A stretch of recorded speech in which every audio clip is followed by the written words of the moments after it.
This is your Monday Daily Delivery. I am Michael Rand. So much to get to on this fine day. Patrick Reusse will join me here in a little bit.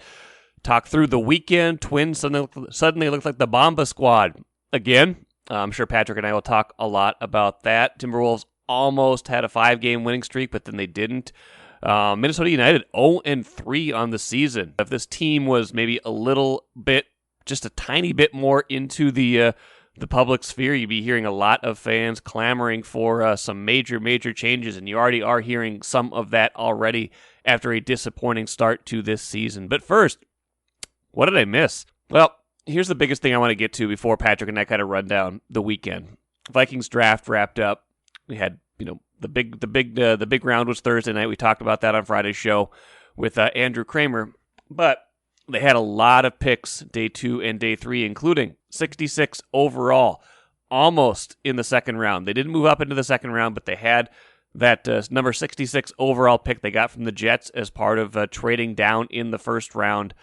They used it on quarterback Kellen Mond from Texas A&M. Now, in the big picture, he probably shouldn't play in 2021, right? But I'm going to tell you why I still think that was a significant move on their part.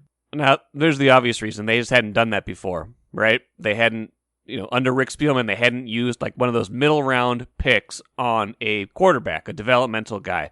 They've taken some flyers on, a late round pick or, undrafted guy, but, to pick someone at the top of the third round, that's a departure. It's a big deal because that's just something they haven't done before, and that shows you that they think pretty highly of Kellen Mond because they certainly had a lot of different options there, a lot of different needs on the roster, and they had 3 other third-round picks, so they could have used that pick to move up.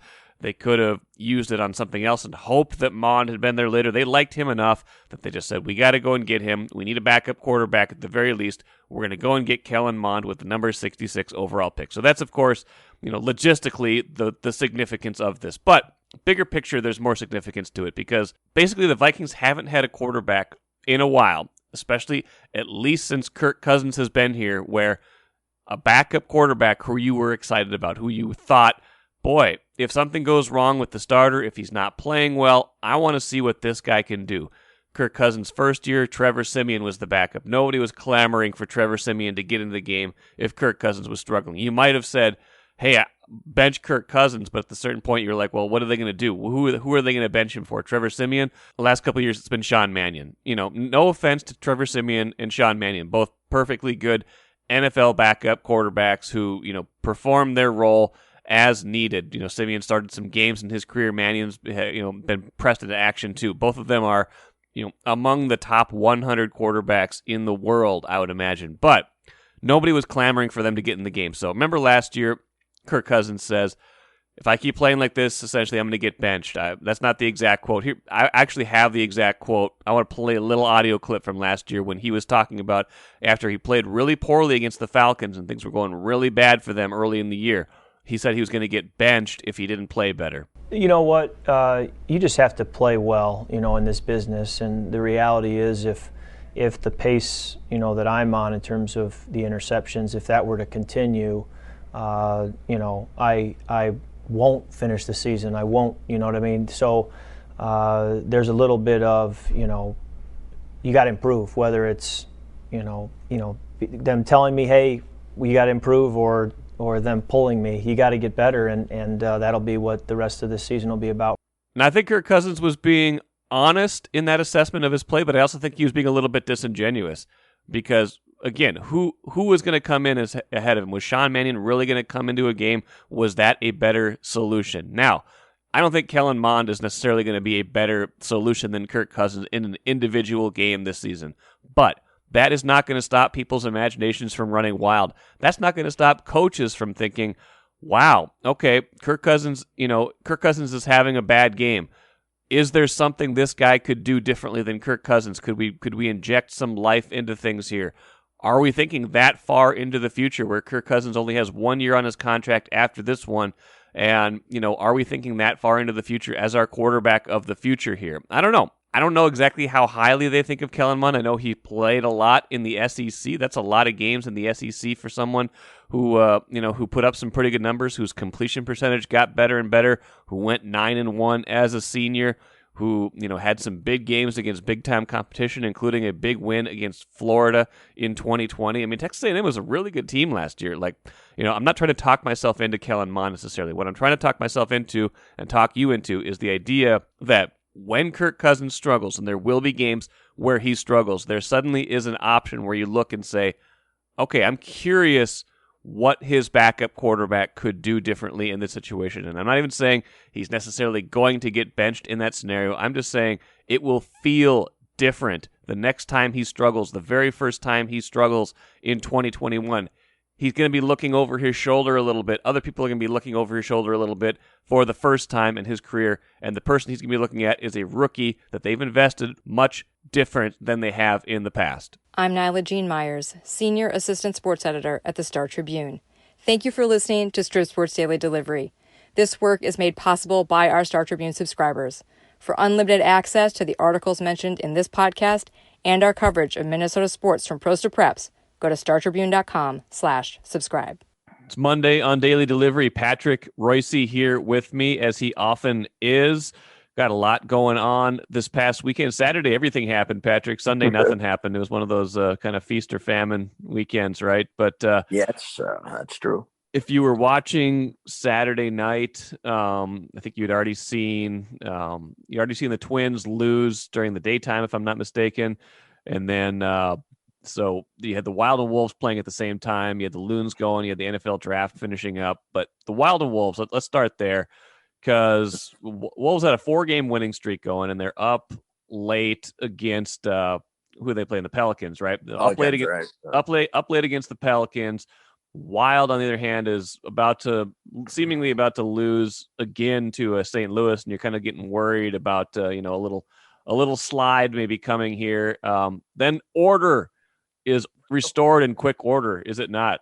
Yes, it is. The Wild, to kind of get a fluky goal when it's 3-1, it kind of bounces around, and I happen to be watching, and it's 3-2, and all of a sudden now all of St. Louis, which had control of everything, now they start running around, and Brodin makes a play, and it's 3-3, and then in overtime.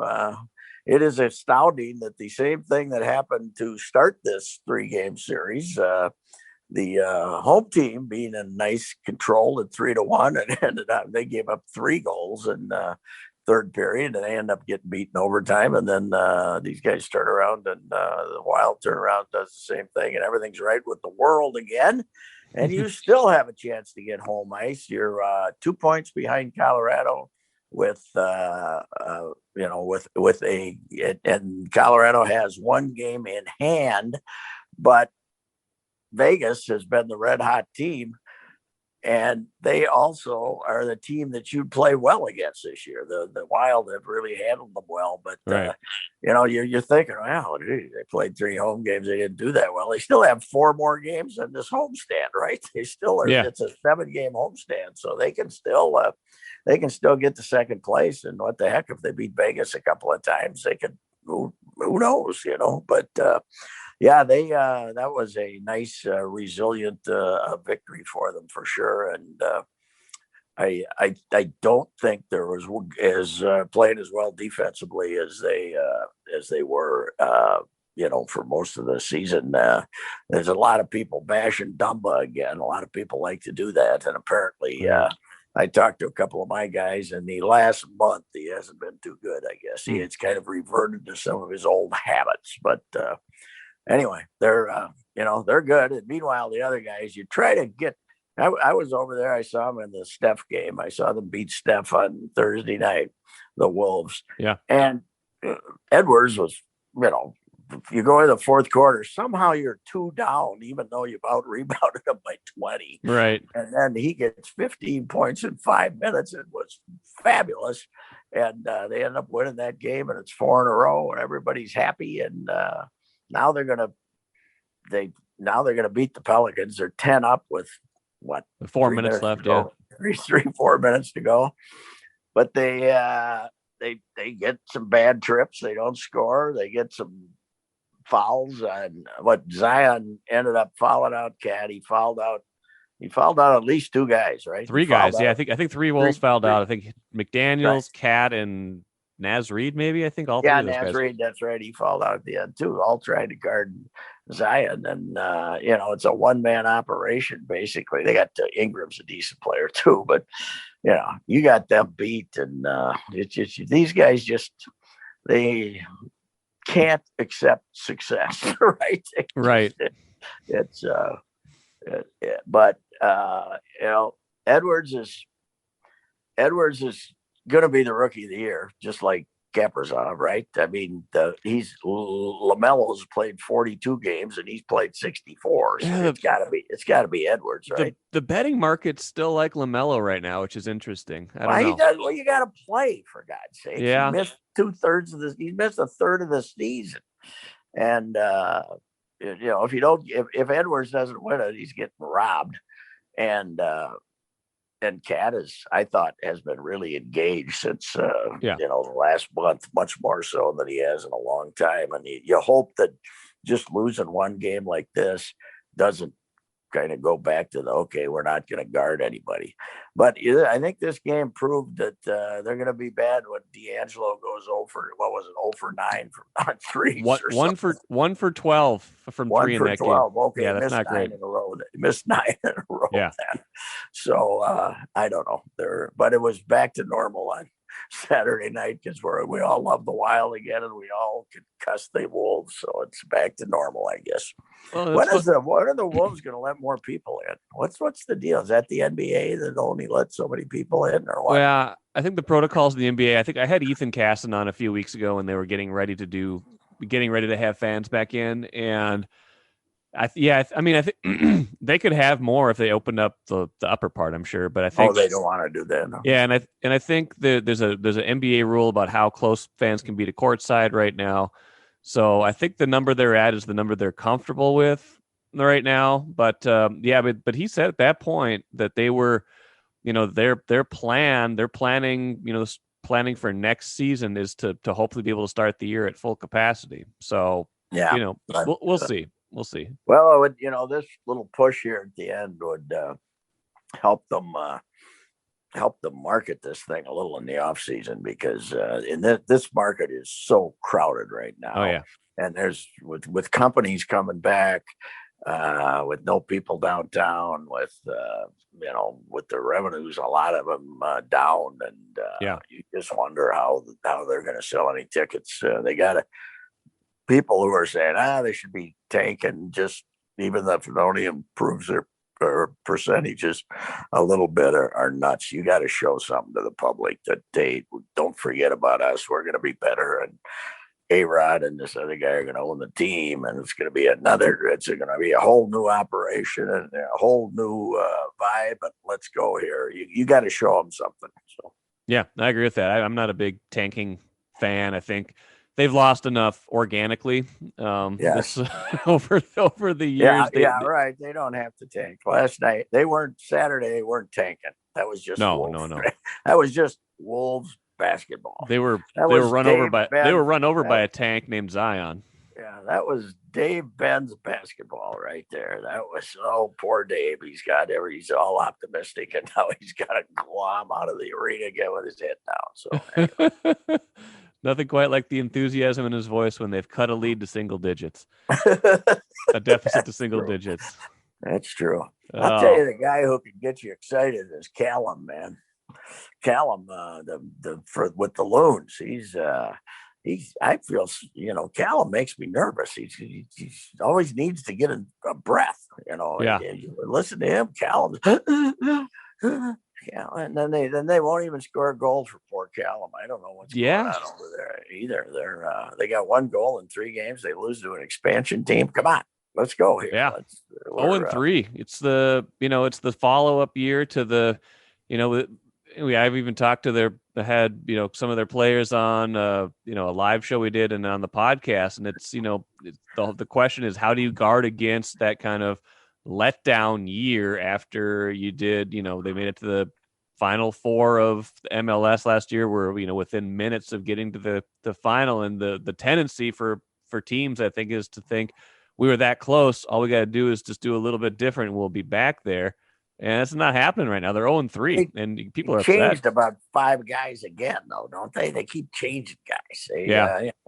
But I want to be back to Ron Fucher and Willie Morgan and Ace Nestelenko. I want, even though I wasn't a big Kicks fan, at least I knew who was playing. Okay, let's not change the lineup every 20 minutes. Who are these guys? I think I sent out on Twitter the great scene out of Butch Cassidy when he's saying, "Who are these guys?" And they're watching. Who are these guys? You can't change my team every 4 minutes and expect me to, unless I'm Mr. Soccer, to know who the hell's playing for you. Let's get a lineup and use it for about 2 years and see what happens. They need to let Rocco go manage the Loons for a few games, just kind of calm things down. They got to let Heath come over and manage the Twins and panic a little bit more. Get them fired up. Boy, they got Twins, they had two games where they hit very well. And Kirilloff, of course, I was there when he hit 2 out on Friday night, and that kid has got a swing, man. Yeah, and that's and they got a quandary now. What do you do with the big lug? Yeah, I know it. He's ready to play. Yeah, I'm not ready for him to play. No, I mean Kirilloff is a subpar corner outfielder. He is not a good outfielder, and he's not a great first baseman either, though. Well, I think he's pretty dang good. He's pretty dang good at first base. His footwork's pretty good, and I like him a lot at first base. And the other guy is bad at first base and can't get a hit. What are you going to do? I mean, and now all of a sudden you're going to come in, you're going to play him at first. You're going to. I heard the 2 guys at KFAN, Kleeman and Bonas, talking on their podcast yesterday, and they're talking about platooning. Maybe they'll platoon Sano. They can't, and let use all the lefties against a right-handed pitcher, and then let him come back and play against lefties. That big lug, he's probably not going to hit, but he's certainly not going to hit if you don't let him get his regular at-bats, right? Right. He's going to sit there. I mean, I know they have different training methods, and they can now crank the pitching machine up to 95 miles an hour and stuff like that. But I don't know. The thing is, this is his 7th major league season. Yes, how long? He's like going to be 28. How long are we supposed to wait on this? Yeah, I don't know. May 11th, right? Yeah, May 11th. He'll be 28. 28. Yeah, it's he's huge this year too. I mean, we have not seen him up close, like you do in the clubhouse in normal years. But people who've been around him in the media think that he is enormous again, and I still don't think he's as bad as he was in 18, was it? When he was awful.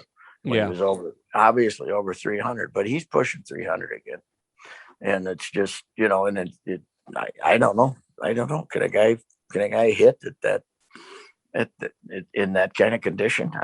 How's he going to get the bat to the ball? I don't know. It hasn't happened this year. Now you got Kirilloff, kind of taking his spot essentially with 4 homers in 3 games. So the Twins are 10-16 now.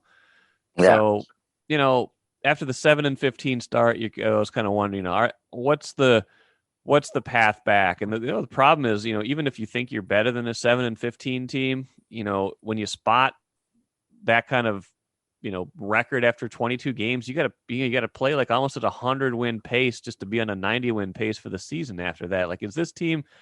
I think this team is good enough to get back to 500 at some point this year. I don't think they're a lost cause, but how much better is it going to get? Like, is this just?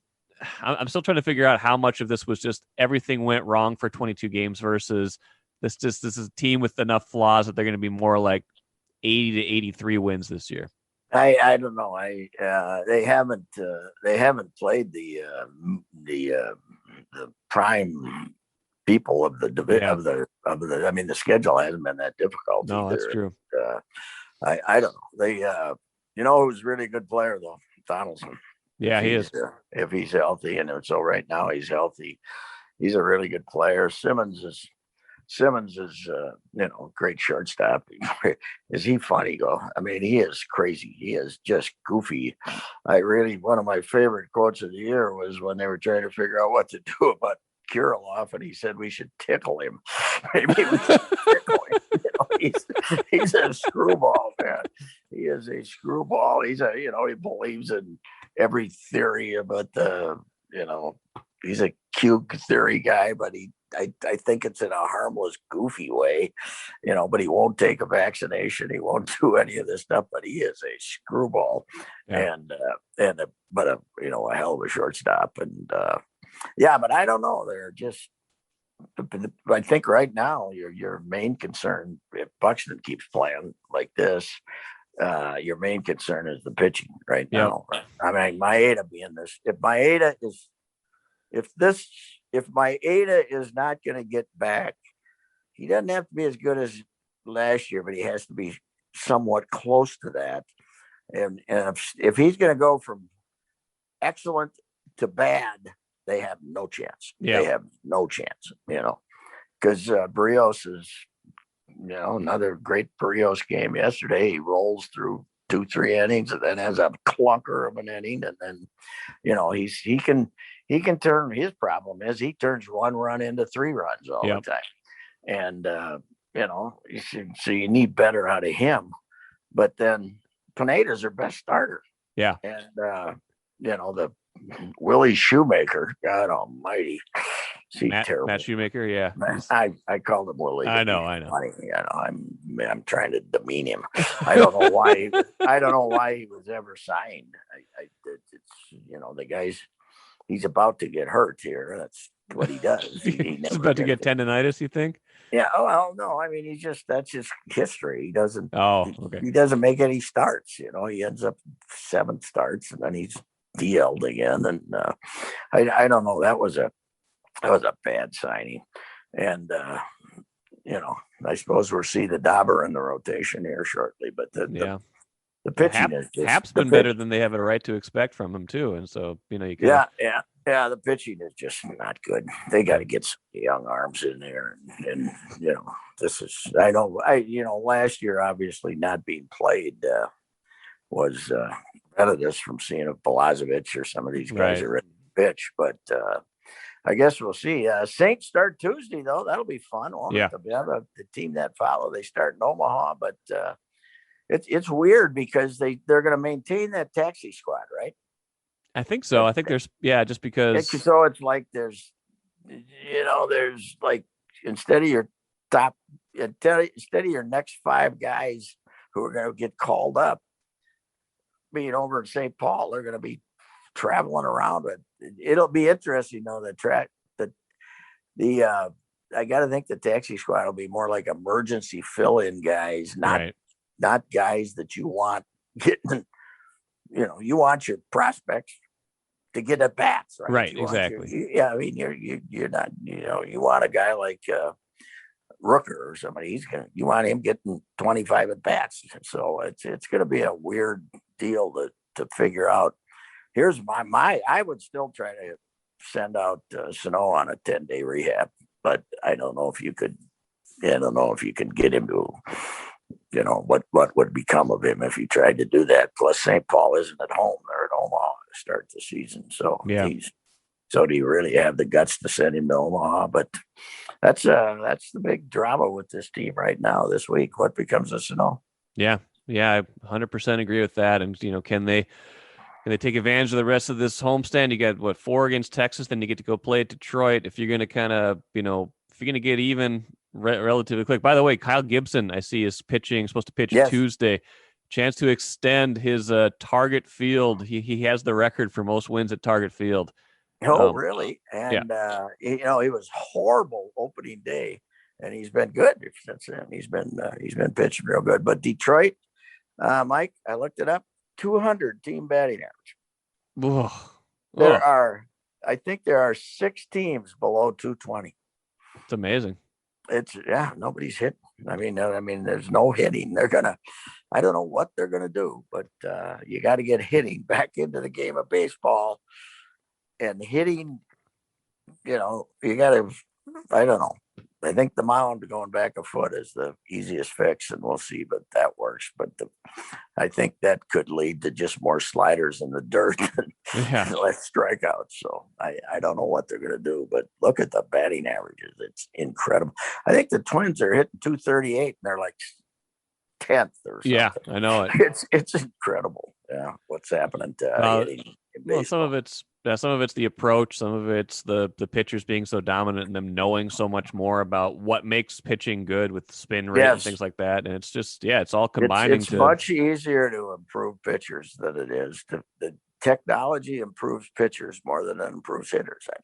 That's the problem, because hitters, the basic thing is they still have to execute the most difficult thing in sports, hitting a moving object. That's the problem there. Patrick, before we go, I want to mention I really enjoyed your Mark Rosen column the other day. Just a nice tribute to just a guy that we know really well and has been in this market for so long, and I really thought that was really well done. Yeah, his wife Denise is basically in hospice now, and has been battling this the worst form of brain cancer since 2018, middle of 2018, and they met at CCO years ago when she was doing graphics, and Rosie's. He and I got together last week and talked for a while, and I talked to, the thing that struck me, and I used it in my lead, was I thought that Rosie, St. Louis Park guy, probably married a nice Minnetonka girl or something.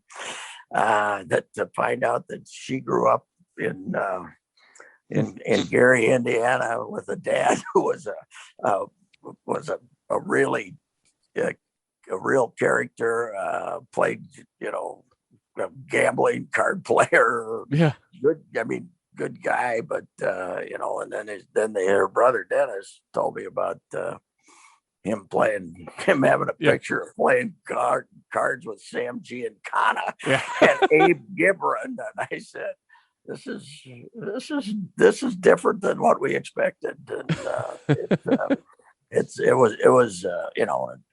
I'm glad I had a chance to write it in a sad situation here. So anyway. For sure. Well, really enjoyed reading it. Great, love Rosie, and hoping for the best for him. Patrick, Rosie doesn't go on Twitter just to agitate people like somebody I know. I don't know anybody like that, Patrick. Who's been in the market for a long time. So anyway. Yeah, well, maybe you'll get that Gopher football job one of these days. Well, we had a name. It looks like RJ's the front runner, but we'll see. I haven't given up yet. Don't give up. Never give up. Patrick. All right. Patrick, good stuff. Appreciate it. We'll catch you again next Monday. All right. Take care. All right, sir. Let's end with the cooler. Bummer out of Lynx camp over the weekend. Renaya Davis, number 9 overall pick in this year's draft, out indefinitely with a stress fracture in her foot. Season starts in not too long. Stress fractures take a while to heal. You wonder how much of her rookie season she's going to be able to get in. So now, bummer for them. I don't think she was going to play a ton necessarily this season because of all the depth they have, because, frankly, they've hit home runs the last 2 years in the draft, had the rookies of the year with Crystal Dangerfield last year and Nafisha Collier the year before that. A lot of other veteran depth signed in the offseason. So not clear how much Renaya Davis was necessarily in their plans for 2021. But, you don't want to. First of all, you don't want to see anybody get hurt in any way. But second of all, it's a bummer to have a career derailed right off the bat like that. So hopefully she's able to come back relatively quickly, get on the court, and maybe have not a completely lost rookie season. But that was news out of Lynx camp over the weekend, and their season starts in 11 days, I think. So it's going to be a tough and quick a quick turnaround time for her to try to get back onto the court. That'll do it for today. We'll have some Wolves talk on Tuesday with Chris Hine. Lots of good stuff to get to with that. His team, the team he covers, is changed quite a bit since the last time we talked to him. Starting to stack up a lot more victories. People also worried about the draft lottery odds. Not too much left in that season either, coming down the home stretch of that season. So we'll have a good discussion with Chris. Good stuff coming up later in the week. We'll talk some Wild. We'll talk some Gopher football. We'll talk some Twins later on this week, so plenty of good stuff to come on Daily Delivery as well. Thanks for listening so much. Glad to have you back on this Monday. Enjoy the day, and we'll catch you again on Tuesday.